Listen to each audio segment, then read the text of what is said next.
Cockroach Janata party మొదటి విజయం అనుకోవచ్చు. ఎడ్యుకేషన్ మినిస్టర్ ధర్మేంద్ర ప్రధాన్ రాజీనామా చేయడం జరిగింది ఈ రోజు. అయితే దీనిపైన మాట్లాడడానికి మనతో పాటు ఉన్నారు సోషల్ యాక్టివిస్ట్ కృష్ణకుమారి గారు. నమస్కారం మ్యామ్. నమస్తే. మొత్తానికి కేంద్ర ప్రభుత్వం దిగొచ్చింది. ఇది అంటే సిజేపీ పార్టీ విజయం అనుకోవచ్చా, లేదంటే విద్యార్థుల విజయం అనుకోవచ్చా? ధర్మేంద్ర ప్రధాన్ రాజీనామా విద్యార్థుల విజయమే. కాకపోతే ఈ విద్యార్థులందరూ అక్కడికి రావటానికి ఒక స్ఫూర్తినిచ్చింది మట్టుకు సిజేపీ పార్టీ అనే చెప్పుకోవచ్చు. కానీ మనం ఇంకొకరికి కూడా థ్యాంక్స్ చెప్పుకోవాలి. అసలు వాళ్ళు ఈ సిజేపీ పార్టీయే ఏర్పడటానికి కారణమైన సుప్రీంకోర్టు జస్టిస్ సూర్యకాంత్ ఎవరైతే ఉన్నారో ఆయన కానీ ఆ రోజు ఆ మాట అనకపోయి ఉన్నట్లయితే అసలు అవును మేము కాక్రోజులమే అని దూప్కే అనేవాడు కాదు, దీప్కే. అలాగే అతను అక్కడ ఉంటే అతన్ని రెచ్చగొట్టి ఇండియాకి రప్పించింది అర్నబ్ గోస్వామి. మీ నాయకుడు అక్కడున్నాడు, అది ఇది అని. సో వీళ్ళందరికీ మనం థ్యాంక్స్ చెప్పుకోవచ్చు. లేకపోతే ఏదైనా అండి మొదలయ్యే వరకు చాప కింద నీరులాగా అశాంతి, అనిశ్చితి, కోపం, క్రోధం, తిరగబడలేకపోతున్నామని నిస్సహాయత ఇవన్నీ ఉంటాయి సమాజంలో. కానీ ఎవరో ఒకళ్ళు ఫస్ట్ స్టెప్ వేస్తారు. మీకు గుర్తుంటే ఒక సినిమా ఉంటుంది, ఎవరో ఒకరు ఎప్పుడో అప్పుడు అని ఒక అడుగేస్తారు అని సినిమా ఒకటి ఉంటుంది. ఆ పాట అది ఎవరేస్తారు అనేది ఆ అడుగు ఒక్కొక్కసారి సొంత పార్టీ వాళ్ళే వేసుకోవచ్చు, కూర్చున్న కొమ్మని నరుక్కున్నట్లుగా. లేదు వేరే పార్టీ వాళ్ళు చేయొచ్చు, లేకపోతే ఎవరికి సంబంధం లేని వాళ్ళు కూడా చేయొచ్చు. కానీ ఒక్క డైలాగు ఇంత పని చేసింది. ఇవాళైనా సరే విద్యార్థులకి అసలు మాకు హక్కులున్నాయి అని వాళ్ళకి తెలిసినప్పటికీ మా హక్కులున్నాయి, మాకు ఈ న్యాయం కావాలి, మా బాధ ఇది అని వాళ్ళు చెప్పుకోవటానికి వాళ్ళకు ఒక గొంతుకనిచ్చింది మటుకు జంతర్ మంతరు. ఈ జంతర్ మంతరు ముఖ్యంగా మనం కృతజ్ఞతలు తెలుపుకోవాల్సింది ఎవరికంటే సోనం వాంగ్చుక్ గారికి చెప్పుకోవాలి. ఏదోలే పిల్లలు చేస్తున్నారు అని వదిలేయకుండా ఆయన వచ్చి కూర్చొని ఆ తరువాత ఆ రోజు లాఠీ జరిగింది. లాఠీ చార్జీ భయంకరంగా జరిగింది. నిన్న కూడా జరిగింది, మళ్ళీ నిన్న కూడా లాఠీ చార్జ్ జరిగింది, మొన్న కూడా జరిగింది. అయితే మొదటి రోజు అంత కాదు కాబట్టి పెద్దగా అంటే ఇంక రోజు ఏం మాట్లాడుకుంటాం ఒకే మాట, అందుకని ఎవరు మాట్లాడలేదు. కానీ ఆ తరువాత నీట్ పేపర్ లీకేజ్ గురించి ప్రకటనలు మాత్రమే ఇచ్చి ఊరుకున్న కాంగ్రెస్ పార్టీ కూడా ఏ రోజైతే పిల్లల్ని ఈ విధంగా కొట్టారు, ప్రతి ఒక్కళ్ళ నోట్లో నుంచి వచ్చిన మాట ఏంటంటే పిల్లలు పిల్లలు పిల్లలు. కానీ దాంట్లో కొంతమంది కూడా సోషల్ మీడియాలో వాళ్ళు కొట్టడం తప్పులేదు, ఎవరైనా దాంట్లో స్టూడెంట్స్ లాగా కనబడుతున్నారు అని కూడా సోషల్ మీడియాలో ఏమండి మాట్లాడేవాళ్ళు మాట్లాడి అందరినీ మనం కట్టడి చేయలేము.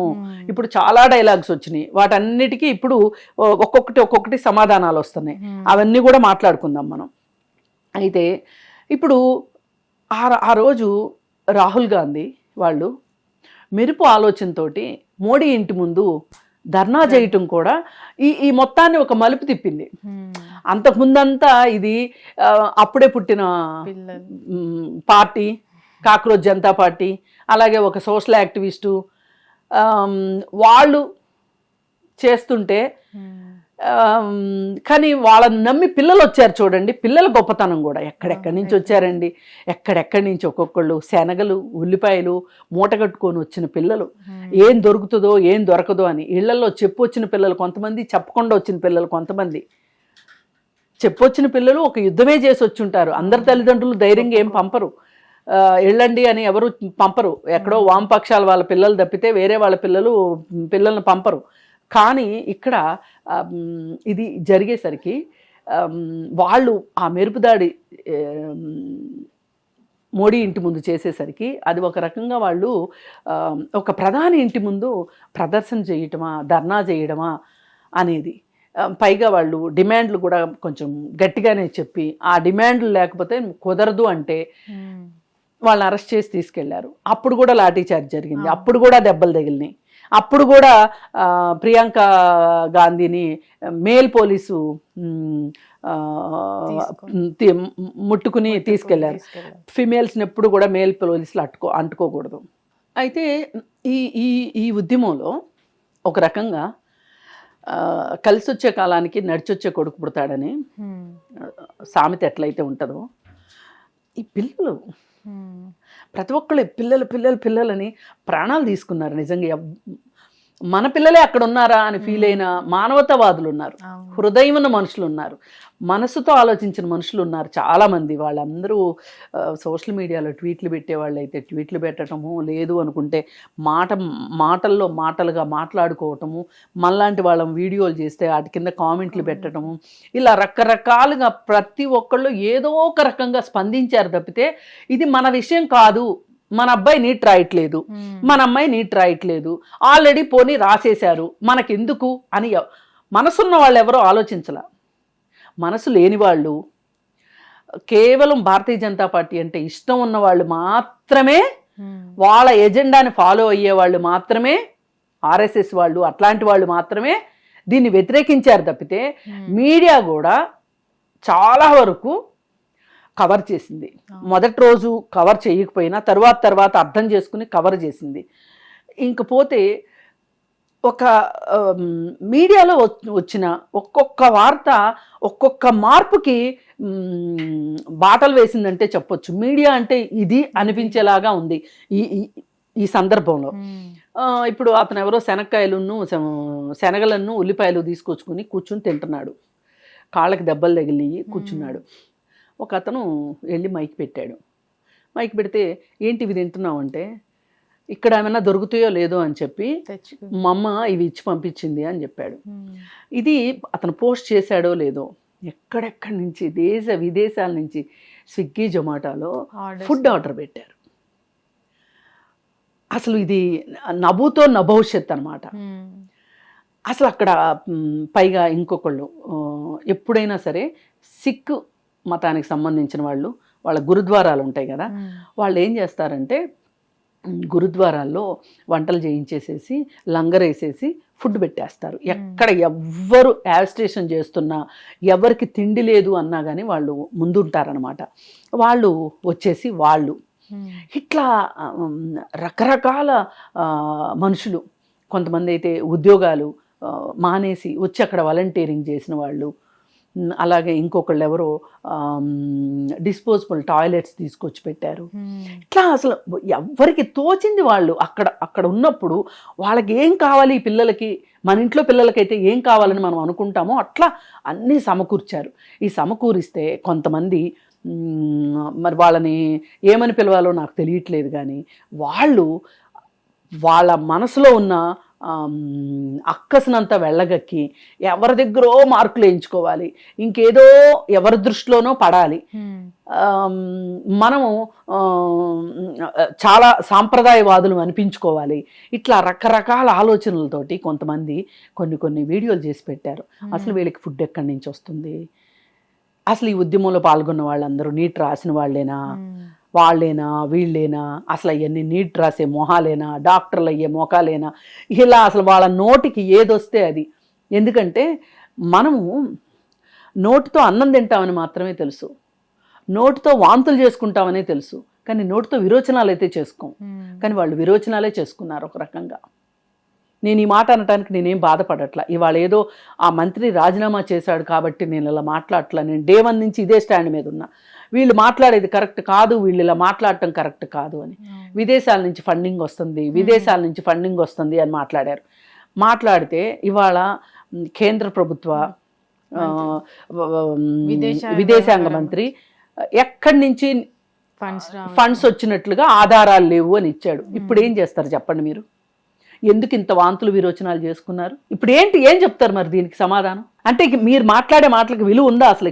అందుకని అరే ఉన్నది పిల్లల్ని కొడుతున్నారే అని చూడకుండా ఆడపిల్లల్ని ఎవరో ఒకరిద్దరు బూతులు మాట్లాడారని ఆ బూతుల్ని మళ్ళీ ప్రసారం చేసి వీళ్ళ బుర్రల్లో ఉన్న బూజంతా చూపించుకున్నారు తప్పితే. ఇప్పుడు ఒక సినిమా హాల్లో 1000 మంది సినిమా చూస్తుంటారు, 1000 మంది ఒకే రకంగా ఆలోచిస్తారా? ఎక్కడో ఒకళ్ళు కాస్త అటు ఇటు ఉంటారు అక్కడక్కడ. మనము ఎప్పుడు కూడా మాబ్ను కంట్రోల్ చేయలేము అసలు. ఎక్కడో దాకెందుకు చాలా గొప్పగా మాట్లాడేవాడు కూడా ఉన్నారు బీజేపీ పార్టీలో. వాజ్పేయి దానికి అతి గొప్ప ఉదాహరణ. వాజ్పేయి ఎంత గొప్పవాడండి. మీరు ఆ వాజ్పేయికి వారసులు అని చెప్పుకుంటారు, మీరు ఇట్లా మాట్లాడితే ఎట్లా? అసలు మీరు ఇట్లా మాట్లాడకూడదు అసలు. అందుకని మీరైతే ఎలా అయితే మాట్లాడుతున్నారో అట్లాగే ఈ ఉద్యమంలో కూడా ఒకళ్ళు అలాంటి వాళ్ళు ఉంటారు కూడా. అందరినీ అక్కడ శల్య పరీక్ష చేసి మెటల్ డిటెక్టర్ పెట్టి చెక్ చేసి లోపలికి తీసుకురాలేరు కదా. అందుకని ఏది ఏమైనప్పటికీ ఇప్పటి వరకు జరిగింది ఒక అంకం మాత్రమే. ఇప్పుడు ముందుంది అసలు పరీక్ష. అదేంటి అంటే ఇప్పుడు ఈయన రాజీనామా చేశారు. చేస్తూ కూడా పిల్లలు ఆందోళనకారులుగా మారి చట్టం దృష్టిలో చిక్కకూడదు, వాళ్ళ భవిష్యత్తు పాడవకూడదు, ఇట్లాంటి కారణాలతోటి నేను ఇలా రాజీనామా చేస్తున్నాను, వాళ్ళ భవిష్యత్తు కోసమే చేస్తున్నాను అని చెప్పి మొసలు కన్నీరు కారుస్తూ ఆయన రిజిగ్నేషన్ లెటర్ నేను మోడీ గారికి ఇస్తున్నాను అని చెప్పి పెట్టారు. అయితే అసలు ఈ మార్పు ఏదైతే ఉందో, ఇవాళ మాట్లాడిన మాటలు ఏవైతే ఉన్నాయో, మీరు ఈ పిల్లలు చనిపోతున్నప్పుడే గనక మీరు మాట్లాడి ఉన్నట్లయితే, పేపర్ లీక్ తర్వాత పిల్లలు చనిపోతున్నప్పుడే మీరు కానీ మాట్లాడి ఉన్నట్లయితే అసలు మీకు ఇక్కడ దాకా వచ్చేది కాదు. మీరు ఇప్పుడు రాజీనామా చేయమని కూడా అడిగేవాళ్ళు కాదు. ఇంత ఉద్యమం ఇంత ఉవ్వెత్తున వచ్చేది కాదు. మీరు ఏం చేస్తారు? అవి బొద్దింకలు. కాల్తో నలిపితే పోతాయి, హిట్ కొడితే పోతాయి, ఏంటది వాటర్ క్యానన్ పెడితే పోతాయి, బుల్లెట్స్ వేస్తే పోతాయి, లాఠీ చార్జీ, ఆ కర్రలు, ప్లాస్టిక్ కర్రలు, వాటికి మేకులు పెట్టి కొట్టారు. పిల్లెట్స్ కూడా యూజ్ చేశారు. మళ్ళీ అసలు యూనిఫామ్లో లేని వాళ్ళు, ఏ పోలీస్కైనా యూనిఫామ్ లేకుండా ఉంటుందా అండి? ఇంత పెద్ద బందోబస్తుకు వచ్చేటప్పుడు యూనిఫామ్ వేసుకోకుండా వస్తారా? ఎవరో ఒకళ్ళు వేసుకురాలేదంటే అది వేరే విషయం. చెప్పులు కూడా లేవు, షూస్ కూడా లేవు, కనీసం చెప్పులు వేసుకుని వచ్చారు. ఒక అతనైతే అసలు బనీన్తో వచ్చాడు. ఏంది వాళ్ళకి ఆ ఉత్సాహం? మీరు గుర్తించాలి అంటే వాళ్ళని గుర్తించండి. అసలు ఇప్పుడు ఇది కూడా జరిగేది కాదు. వీళ్ళు 2 రోజుల నుంచి ఏం చెప్తున్నారంటే, మేము నేషనల్ సెక్యూరిటీ యాక్ట్ అనేది ఒకటి తీసుకొచ్చి వీళ్ళందరినీ మేము అరెస్టులు చేస్తాము, వీళ్ళందరికీ కేసులు అవుతాయి, వీళ్ళందరికీ పాస్పోర్టు కోసం వస్తే పాస్పోర్ట్ రాదు, మళ్ళీ ఏదైనా జాబు అన్నప్పుడు జాబ్ వెరిఫికేషన్ అప్పుడు వీళ్ళ మీద కేసులు ఉన్నాయంటే ఉద్యోగాలు రావు, వీళ్ళు ఎందుకు పనికి రాకుండా అయిపోతారో అది ఇది అని చెప్పి 3 రోజుల నుంచి టీవీల నిండా ఓదరగొట్టేశారు. వీళ్ళకి కొంతమంది ఉన్నారు కదా వ్యక్తులు, మాట్లాడగలిగే వ్యక్తులు, వాళ్ళ చేత ఈ విధంగా బంబాట్గా చెప్పించేశారు. అయినా ఎవ్వరు బెదరలేదు, అదరలేదు. వీళ్ళకి అర్థమైపోయింది, ఏం చేసినా వీళ్ళు నోరు మూసుకోరు, వాళ్ళు అడిగింది మనం చెయ్యాల్సిందే. అంటే వీళ్ళు ఎన్ని రకాలుగా శారీరకంగా బాధ పెట్టారు, మానసికంగా బాధ పెట్టారు, తినటానికి తిండి లేకుండా చేశారు, తాగడానికి నీళ్లు లేకుండా చేశారు, కనీసం వాష్రూమ్లు కూడా లేకుండా చేసేశారు. మొన్న రాత్రి అయితే మొత్తం జంతర్ మంతర్ చుట్టూతూ బారికేడ్స్ పెట్టేసేసి లోపల ఉన్నోళ్ళు బయటికి వెళ్ళకూడదు, బయట వెళ్ళలేదు, బయట ఉన్నోళ్ళు లోపలికి రావడానికి వీల్లేదు. ఓ పక్కన రక్తాలు కారి దెబ్బలు తగిలితే ఫస్ట్ ఎయిడ్ కూడా చేసుకోవడానికి వీలు లేకపోకుండా వాళ్ళంత దుర్మార్గంగా వాళ్ళంతా హింసించారు, ఒక రకంగా భయపెట్టారు. అంటే టెర్రరైజ్ చేయడం అంటారు కదా, అట్లా టెర్రరైజ్ చేసేశారు. ఏం చేసిన వాళ్ళు అదరలేదు, బెదరలేదు, అదే డైలాగ్ మీద ఉన్నారు వాళ్ళు. ఆ డైలాగ్ మీద ఉండేసరికి నడ్డా గారు ఏదో కొంచెం చెప్పాలని చూశారు, శాంతపరచాలని చూశారు, అవ్వలేదు, అర్థమైపోయింది. ఇంకా తప్పదు అనే ఈ నిర్ణయం తీసుకున్నాడు. అయితే ఇక్కడ ఇంకోటి చెప్పుకోవాలి, ధర్మేంద్ర ప్రధాన్ అన్నతను వాళ్ళ ఫాదర్ కూడా మినిస్టర్గా చేశాడు వాజ్పేయి గవర్నమెంట్లో. ఇతను 2004 నుంచి ప్రత్యక్ష రాజకీయాల్లో ఉన్నాడు. అప్పటి నుంచి గెలుస్తూనే ఉన్నాడు, గెలవకపోయినా కానీ రాజ్యసభ సీటు ఏదో ఒకటి ఇస్తానే ఉన్నారు. ఈయన ఇప్పటికీ ఒక 3 మంత్రిత్వ శాఖలు నిర్వహించారు. ఒకటి ఖనిజాభివృద్ధి సంస్థ, దాని కరెక్ట్ టర్మినాలజీ ఏంటో కానీ మొత్తానికి మన ఇనుప ఖనిజానికి సంబంధించిన డిపార్ట్మెంటు. ఆ డిపార్ట్మెంటుకి ఆయన చేసినప్పుడు ఆయన ఆంధ్రప్రదేశ్లో వైజాగ్లో విశాఖ ఉక్కు ఆంధ్రుల హక్కు అని విశాఖ ఉక్కు ఏర్పడింది. ఆ విశాఖ ఉక్కుకి ఇవాళ విశాఖ ఉక్కుని ఏమంటారు త్రిశంకు స్వర్గంలో పెట్టేటట్లు చేసిందే ఈయన. దానిలో 100% ప్రైవేటు వ్యక్తులకి ఇచ్చేసేసి దానికి ఫండ్స్ రాకుండా చేసి ఎంతసేపు ఏంటంటే అది ప్రైవేట్ పరం అయిపోవాలి, అసలు వద్దు మనకు ఆ ఇనుము ఉక్కు కర్మాగారం అక్కర్లేదు, విశాఖ స్టీల్ అక్కర్లేదు, ఆ ల్యాండ్ అమ్ముకుంటే కొన్ని వేల ఎకరాలు ల్యాండ్ అమ్ముకుంటేనే బోలెడు డబ్బులు వస్తాయి, చాలా మందికి ఆ ల్యాండ్ మీద ఆశ ఉంది, వాళ్ళ కోసము ఈ ధర్మేంద్ర ప్రధాన్ పనిచేశాడు. ఇది ఒక తప్పు. రెండో తప్పు, బడ్జెట్ రాక కంటే ముందే ఈయన బడ్జెట్లో ఏమేమి ఉంటాయో చెప్పి వేరే వాళ్ళకి ప్రయోజనం కలిగేటట్లు చేశాడు. అంటే సారు ఇప్పుడే కాదు ఈ లీక్ వీరుడు, ఎప్పటి నుంచో ఈ లీక్ వీరుడే ఈయన. ఈ గ్రీక్ వీరుడు లీక్ వీరుడే. ఇవాళ ఇప్పుడు ఇది కొత్త విషయం విద్యాశాఖలోకి వచ్చిన తర్వాత. పైగా ఈయన వచ్చిన తర్వాత 22 నుంచి ఈయన ఉన్నాడు. 24లో లీక్, 25లో లీకు, 26లో లీకు. అదే మీ ఘనత వహించిన బీహార్ రాష్ట్రంలో కూడా లీకులు అవుతున్నాయంట, పంజాబ్ రాష్ట్రంలో కూడా లీకులు అవుతున్నాయంట. అసలు మీరు అంటే నీట్ గురించి ఎందుకు మాట్లాడుకోవాల్సి వస్తుందంటే ఎక్కువ మంది రాసేది నీట్ ఎగ్జామ్. 24 లక్షల మంది రాస్తున్నారు ప్రతి సంవత్సరం. పైగా దీనివల్ల ఒక రకంగా ఈ నీట్ ఎగ్జామ్స్ రాసే పిల్లలందరూ వెళ్ళే కోచింగ్ సెంటర్స్ ఏవైతే ఉన్నాయో అవి రాజకీయ నాయకులకి సంబంధించిన కోచింగ్ సెంటర్లు. అందుకే రాజకీయ నాయకులకి వాళ్ళు ఆ పేపర్లు ఇస్తున్నారు. వాళ్ళ సెంటర్స్లో పిల్లలకే ఎక్కువ ర్యాంకులు రావటం వెనకమాల కారణం అది. వాళ్ళు పిల్లలకు తెలీదు ఏం ప్రశ్నలు వస్తాయో వాటిని వీళ్ళు ప్రాక్టీస్ చేయిస్తున్నారు. పిల్లలదేం తప్పుంది? అందుకని ఏంటంటే ఇదంతా ఒక మాఫియాలాగా అయిపోయింది. మాఫియాలాగా చేసేసిన ఘనత ధర్మేంద్ర ప్రధాన్. ప్రభుత్వంలో ఉన్న లోగుట్టుల్ని బయటికి చేరవేయటంలో ఈయనది అందివేసిన చెయ్యని అర్థమైంది.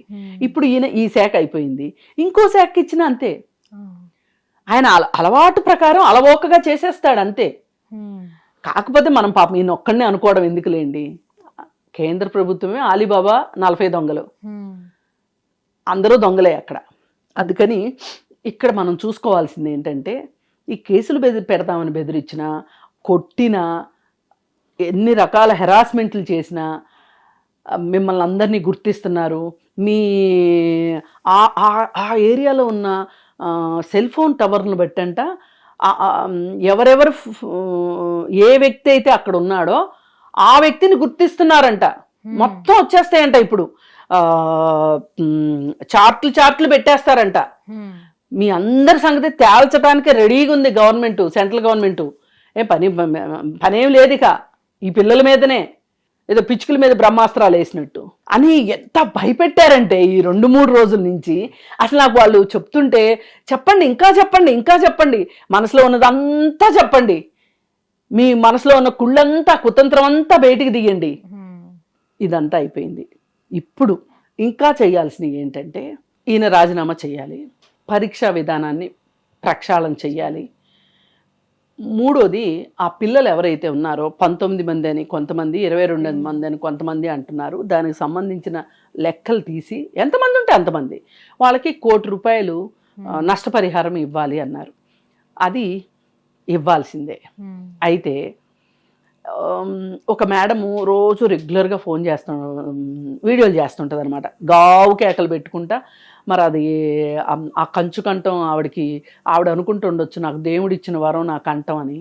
కానీ అది మట్టుకు వినేవాళ్ళకి చాలా చాలా చాలా హార్ట్ అటాకులు తెప్పించేలాగా ఉంటుంది అనమాట. ఆ కంచు కంఠంతో నిన్నటి వరకు పిల్లల మీద వ్యతిరేకంగా వీడియోలు చేసి చేసి చేసి ఈరోజు కొంచెం సుతరాయించి పొద్దున చాలా చిన్న గొంతుతో నెమ్మదిగా నిదానంగా ఏం చెప్తుంది అంటే, అసలు ఇప్పుడు ₹1 ఇమ్మంటున్నారు, ₹1 ఏంటి, 10 కోట్లు ఇచ్చినా నష్టమేమీ లేదు, కానీ వాళ్ళని గుర్తించడం ఎట్లా అని అడుగుతుంది. చనిపోయిన వాళ్ళని గుర్తించడం ఎట్లా? రాష్ట్ర ప్రభుత్వాలు గుర్తిస్తాయా, కేంద్ర ప్రభుత్వం గుర్తిస్తుందా? డబ్బులు కేంద్ర ప్రభుత్వం ఇస్తుందా, రాష్ట్ర ప్రభుత్వాలు ఇస్తాయా? ఇక్కడ ఎక్స్గ్రేషియా అనేది నెక్స్ట్ ఇష్యూ. ఫస్ట్ ఇష్యూ రాజీనామానే ఫస్ట్ ఇష్యూ, మొదటి డిమాండ్. అంటే ఇప్పుడు వీళ్ళు ఏం చేయదలుచుకున్నారంటే, ఇంక డబ్బులు ఇచ్చేస్తారు, పోనీలే ప్రభుత్వం ఎంతో కొంత ముందుకు వచ్చింది కదా అని అనుకుంటారేమో, అనుకోవాలని ఈ విధంగా మళ్ళీ కేసులు ఉంటాయి చివరిలో అనమాట, ముక్తాయింపుగా. ఎవరిని భయపెడతారు? కేసులకు ఎవరిని భయపెడతారు? అక్కడ దాకా వాళ్ళు వచ్చారంటేనే వాళ్ళు ఇంకా ఆశలన్నీ అయిపోతేనే రోడ్డు మీదకి వస్తారు. అయితే ఈ సందర్భంగా మనం చెప్పుకోవాల్సింది ఏంటి అంటే, ఈ సందర్భంగా ఈ జంతర్ మంతరు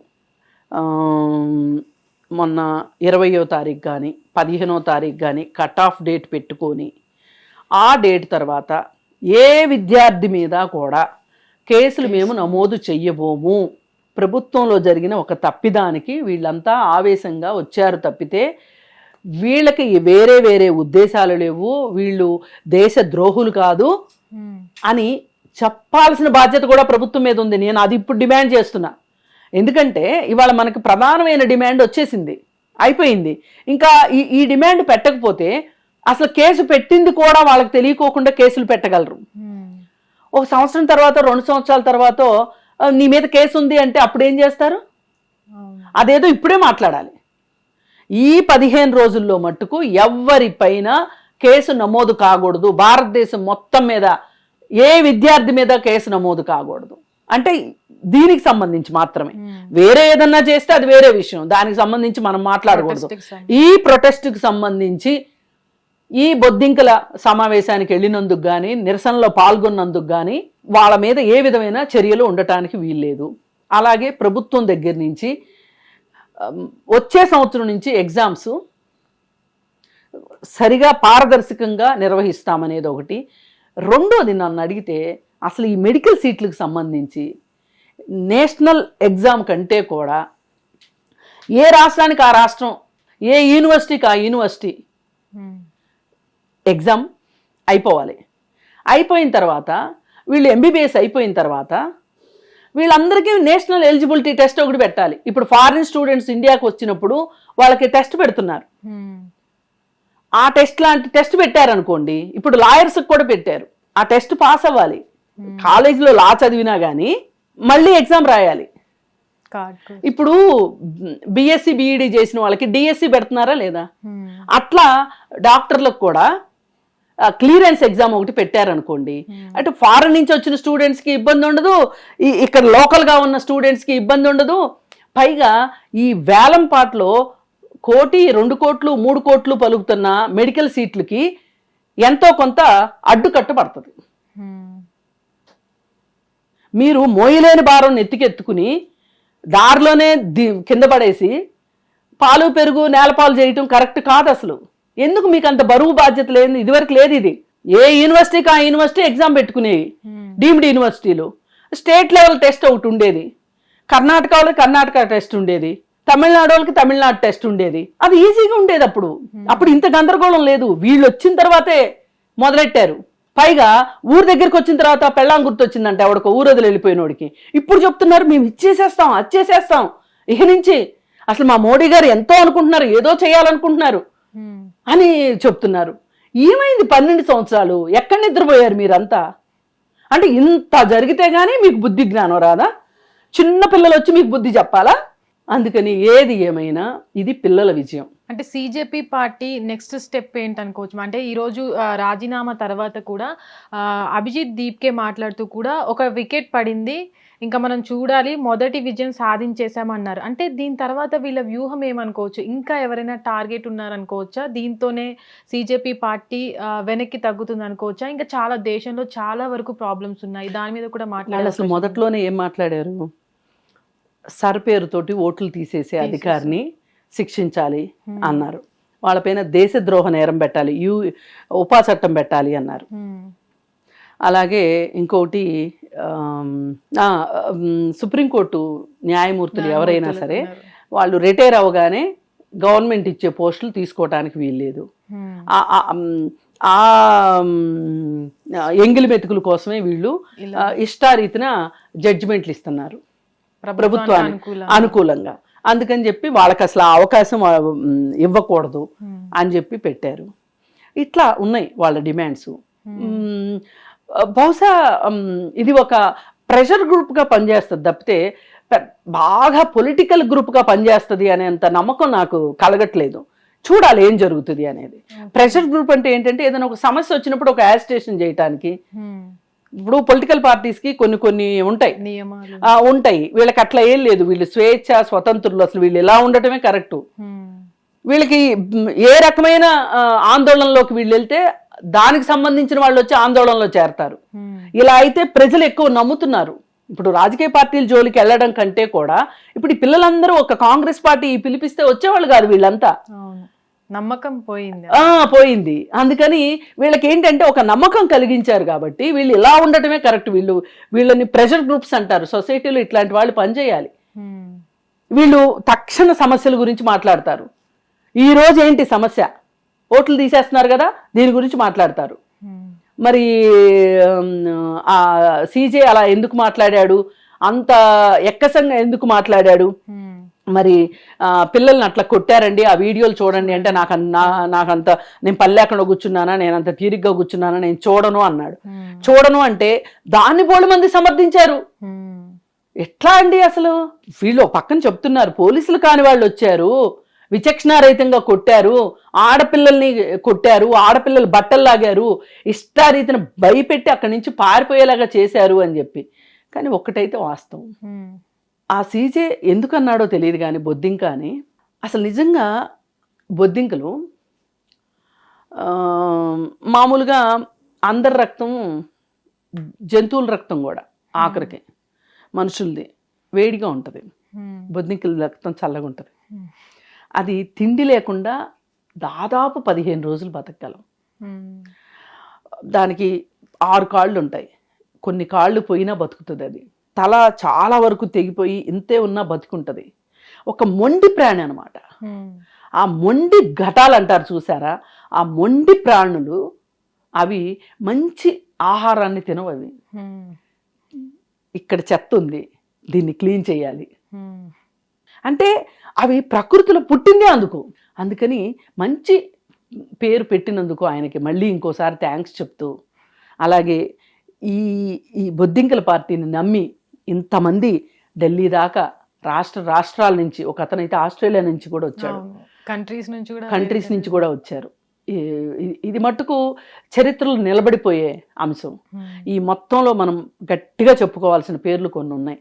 ప్రకాష్ రాజ్ కావచ్చు, రేణుకా చౌదరి గారు కావచ్చు, అలాగే సోనాక్షి సిన్హా, సోనూ సూదు, ఎవరైతే ఇండస్ట్రీలో ఈ బాలీవుడ్లో ఎవరైతే ముందుకొచ్చి చెప్పారో, అలాగే టాలీవుడ్లో ఎవరైతే ముందుకొచ్చి చెప్పారో, ఒకరిద్దరే చెప్పారు, వీళ్ళందరికీ కూడా పేరున కృతజ్ఞతలు తెలియజేస్తూ, వీళ్ళు సమాజానికి నిజంగా ఉపయోగపడే వ్యక్తులు. ఒక ఏమంటారు, ఒక సార్థకత కావాలనుకునే మనుషులు. ఇప్పుడు గంగిగోవు చాలు గరిటెలేని చాలు అంటారు చూసారా, అట్లా మనకి ఇలా తక్కువ మందే ఉండొచ్చు కానీ ఎక్కువ ఇంపాక్ట్ చూపించారు ఈ సందర్భంగా. అందులో చాలా మంది భయపడుతూ ఉంటారు అవార్డ్స్ అవార్డ్స్, సెన్సార్ సర్టిఫికెట్లు, అలాగే కొన్ని సినిమాల్లో సైన్ అయిన తర్వాత వాళ్ళని తీసేస్తారని చెప్పటము, ఇవన్నీ కూడా చూసుకుంటే మనకు అర్థం కావాల్సింది ఏంటంటే మనుషులు సామాజిక ప్రయోజనం కంటే కూడా వ్యక్తిగత ప్రయోజనాలకే ఇంపార్టెన్స్ ఇస్తున్నారు. ఎవరైతే ఆ వ్యక్తిగతమైన ఇంపార్టెన్స్ ఇచ్చుకుంటారో వాళ్ళే ప్రపంచం గురించి మాట్లాడరు. ఇంకొంతమంది ప్రపంచం మీద పడి బతికే వాళ్ళు ఉంటారు, పరాన్న జీవులు. వాళ్ళేమో ఏ మంచి జరుగుతున్నా దాన్ని చెడుగా వక్రీకరించి ఒక ప్రచారం చేయడానికి సిద్ధపడిపోతూ ఉంటారు. వీళ్ళు పరాన్న జీవులు. కొంతమంది బుద్ధిజీవులు ఉంటారు, వాళ్ళు అసలు ప్రపంచంలో ఏం జరిగింది పట్టించుకోరు, ఎవరిని ఇబ్బంది పెట్టరు, ఏ కంట్రిబ్యూషన్ ఇవ్వరు, వాళ్ళ దోవనాళ్ళు నమో నారాయణ అన్నట్టుంటారు. వాళ్ళ వల్ల పెద్ద నష్టం లేదు, వీళ్ళే అసలైన శత్రువులు. మ్యామ్ అందులో ఈ ప్రొటెస్ట్ స్టార్ట్ అయినప్పటి నుంచి కూడా మనం చూస్తున్నాం చివరిగా, అంటే నార్మల్గా చాలా మంది against గా మాట్లాడారు, వీళ్ళంతా దేశద్రోహులు, యాంటీ నేషనలిస్టులు అని చాలా మంది మాట్లాడడం జరిగింది. అంటే వీళ్ళకి ఈ విజయం ఎలా ఉంటుంది, చెంపపెట్టులా ఉంటుందా? మీరు వాళ్ళకి ఏం సమాధానం చెప్తారు? నేనేమి చెప్పను, నిజం నిలకడ మీద తెలుస్తుంది. మాట్లాడారు కదా, మాట్లాడండి అనుకున్నా నేను కూడా మనసులో. మీ మనసులో ఎంత కుళ్ళుంటే, ఎంత కుతంత్రం ఉంటే, ఎంత చెత్త ఉంటే అంత విరోచనాలు చేసుకోండి అనుకున్నా. చేసుకున్నారు. ఇప్పుడు చెంప చెళ్ళు అనిపించేటట్లు వీళ్ళు అభిమానించే ప్రభుత్వం యొక్క గవర్నమెంట్లో వ్యక్తే విదేశీ ఫండ్స్ రాలేదు. అసలు వీళ్ళందరికీ ఇంత తిండి ఎక్కడి నుంచి వస్తుంది, ఇంత పారబోస్తున్నారు వీళ్ళ పిల్లలు, స్టూడెంట్స్కి ఇన్ని డబ్బులు ఉంటాయా అని పెద్ద పెద్ద కళ్ళు చేసేసి అమ్మోరిలాగా మాట్లాడితే సరిపోదు. తినకుండా కూడా ఉన్నారు వాళ్ళు, తాగకుండా కూడా ఉన్నారు మంచినీళ్ళు. కానీ ఒక రోజు చూసిన తర్వాత, ఒక పూట చూసిన తర్వాత, వాళ్ళ కష్టాలు చూసిన తర్వాత ఒక్కొక్కరు మనసులు ద్రవించిపోయి, అది కూడా ఈ మీడియా పుణ్యమే, వాళ్ళ వాస్తవ పరిస్థితిని కళ్ళకు గట్టినట్టు చూపించేసరికి ఎక్కువ ఆర్డర్లు హైదరాబాద్ నుంచి, బాంబే నుంచి వెళ్ళినాయంట. ఓకే, ఫుడ్ ఆర్డర్లు సౌదీ నుంచి కూడా వచ్చినాయి. అసలు ఇంకా గమ్మత్తు, కొంతమంది స్టూడెంట్స్ని దీనికి వ్యతిరేకంగా వీడియోలు చేయమని చెప్పి అడిగారు. ఒక్కొక్క వీడియోకి 30,000 ఇస్తామన్నారు, అయినా లొంగలేదు పిల్లకాయలు. అది నిజాయితీ అంటే. ఏది ఏమైనా ఇది చారిత్రాత్మకమైన విజయం.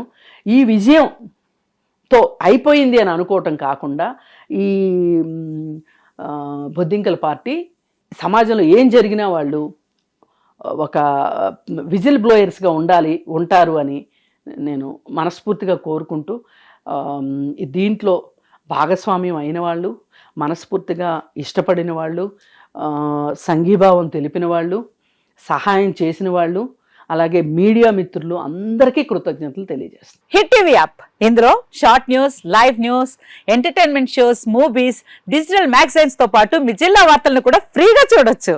ఇంకెందుకు ఆలస్యం, వెంటనే హిట్ టీవీ యాప్ ని డౌన్లోడ్ చేసుకుని ఫ్రీగా ఎంటర్టైన్మెంట్ పొందండి. Hit TV app, hit TV app, please download hit TV app. Hit TV app ని ఫ్రీగా డౌన్లోడ్ చేసుకొని ఎంజాయ్ చేయండి. మీకు నచ్చిన ఎంటర్టైన్మెంట్ కోసం హిట్ టీవీ యాప్ ని ఫ్రీగా డౌన్లోడ్ చేసుకుని ఎంజాయ్ చేయండి. హిట్ టీవీ యాప్ ని డౌన్లోడ్ చేసుకుని ఆస్వాదించండి, ఆశీర్వదించండి. ఇంతమంది సెలబ్రిటీలు హిట్ టీవీ యాప్ ని డౌన్లోడ్ చేసుకోండి అని చెప్తున్నారంటే ఎంత మంచి యాప్ ఆలోచించండి.